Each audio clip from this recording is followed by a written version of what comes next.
173 pemandangan yang sudah terlewat 4.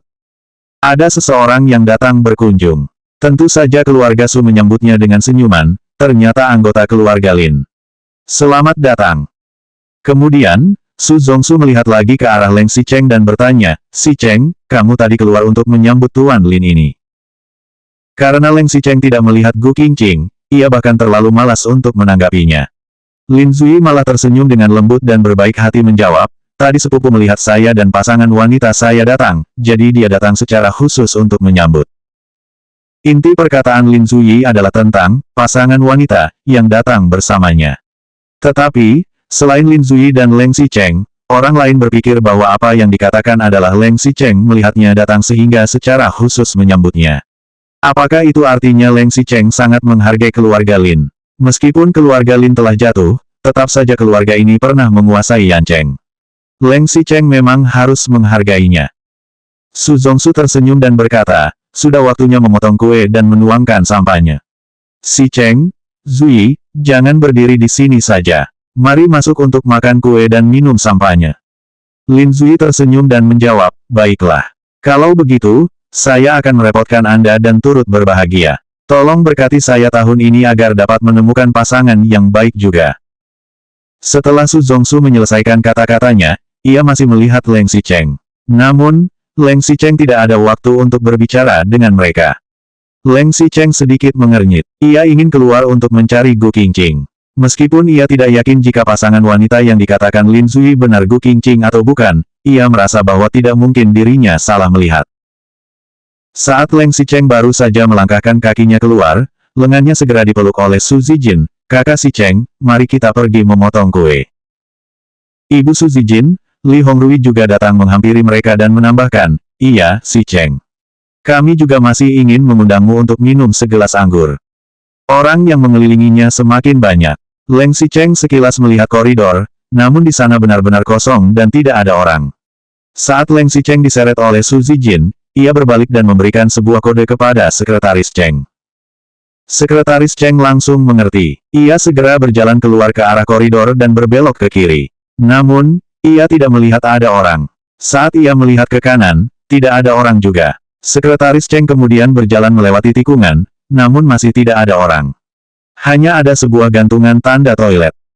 Sekretaris Cheng kembali ke tempatnya dan menggelengkan kepala. Saat Leng Xicheng melihatnya, ekspresinya menjadi sedikit gelap. Kemudian, ia ditarik kembali oleh Su Zijin. Pada lapisan atas kue yang bertumpuk 8 lapis, ada figur seorang pria dan wanita yang terbuat dari permen. Laki-laki kecil itu memegang sebuah cincin pertunangan di tangannya, melambangkan bahwa Su Zijin dan Ni Zining akan harmonis selama 100 tahun serta memiliki hubungan yang manis. Su Zijin tiba di depan kue. Ni Zining melepas cincin itu, kemudian mendorong cincin itu ke jari Su Zijin. Sebelum membagi kue, Su Zongsu dan Li Hongrui memegang tangan Su Zijin. Mereka menyerahkan Su Zijin kepada Ni Zining dengan sangat emosional. "Ini adalah putri kecil keluarga kami. Keluarga Su akan memberikannya untukmu di masa depan. Kami harap kamu dapat merawat dan memperlakukannya dengan baik."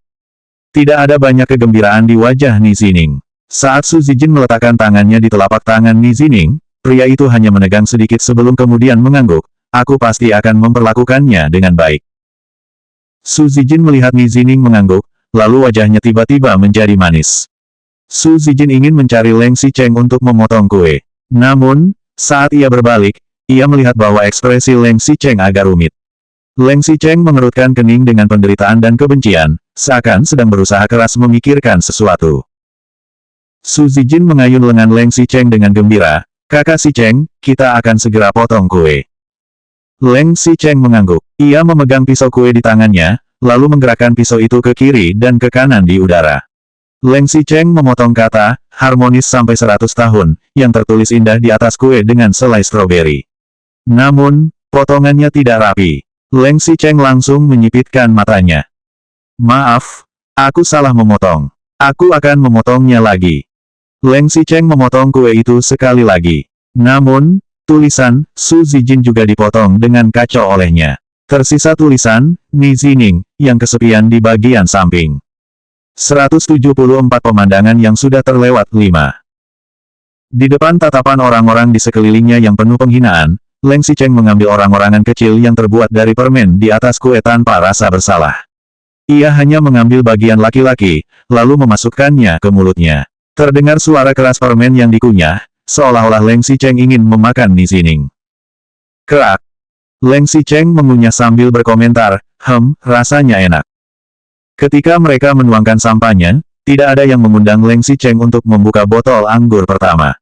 Mereka takut Leng Xicheng tidak berhati-hati, lalu nantinya malah akan menjatuhkan seluruh menara sampahnya. Setelah kue dibagi, menara sampahnya segera dituangkan. Pelayan mulai membagikan sampahnya dan bagian tengah aula perjamuan segera dikosongkan. Band memainkan musik pengiring yang menenangkan lagi. Su Zijin dan Ni Zining adalah bintang utama malam ini. Karena mereka adalah pasangan yang baru bertunangan di pesta ini, jelas mereka harus mempersiapkan tarian pertama. Selain mereka, orang yang paling menjadi perhatian tiada lain adalah Leng Xicheng. Leng Xicheng hanya duduk di sofa yang terletak di sudut ruang perjamuan setelah memotong kue. Ia menyandarkan siku tangannya di sandaran tangan sofa untuk menopang kepalanya dan memegang segelas sampannya di tangan yang lain. Ia terus memutar gelasnya sepanjang waktu dan tidak minum. Leng Xicheng hanya terus melihat cahaya kilau sampannya yang terus bergoyang.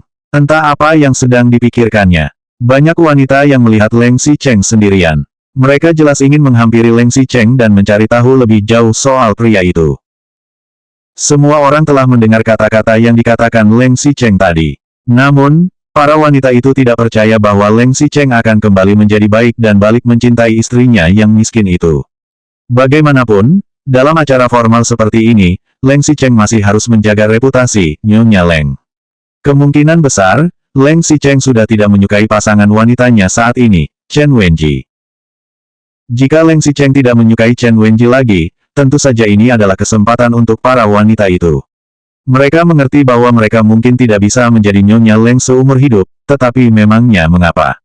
Ini Leng Xicheng. Jika mereka membahas bisnis dan ada Leng Xicheng yang membantu mereka dengan mengatakan beberapa kata, itu akan sangat membantu.